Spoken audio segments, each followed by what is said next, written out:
Hello everyone, অনেক দিন পর ফাইনালি নিয়ে এলাম আমার দাদার বিয়ের ব্লগগুলো। কারণ কি আমার এক্সাম স্টার্ট হয়ে গেছিলো আর দেওয়াই হয়নি ব্লগগুলো, তো ফাইনালি এক্সাম শেষ, তো এরপর পরপর দেবো।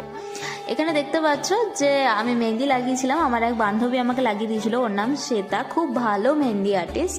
এরপর আমরা যে পৌঁছে গেছি পুরুলিয়াতে, কারণ পুরুলিয়াতে আমার পিসির বাড়ি, সেখানে পিসির ছেলের বিয়ে। গিয়ে পরে একটু ব্রেকফাস্ট করে নিলাম লুচি এবং ছোলার ডাল দিয়ে। আমি এখানে বাইরে একটু ঘুরে বেড়াচ্ছিলাম, আমার সাথে আমার বোনদের দেখতে পাবে না, কারণ কি ওদের এক্সাম চলছিল, তাই ওরা যেতে পারেনি। প্রথম দিন আমি, পিসিমণি এবং মা গিয়েছিলাম, আর তারপর বাকিরা এসেছিল। তো এখানে দেখতে পাচ্ছ দাদাকে কি সুন্দর লাগছে, ইয়েলো কালারের একটা পাঞ্জাবি পরে। আর এখানে দাদা খেতেও বসে গেছে আইবুড়ো ভাত। এরপর ধীরে ধীরে সবাই এক এক করে দাদাকে পায়েস খাওয়ালো, আশীর্বাদ করলো এবং শুরু হলো আইবুড়ো ভাতের পর্ব। দেখা হচ্ছে তোমাদের সাথে নেক্সট বিয়ের ব্লগগুলো নিয়ে। Stay tuned.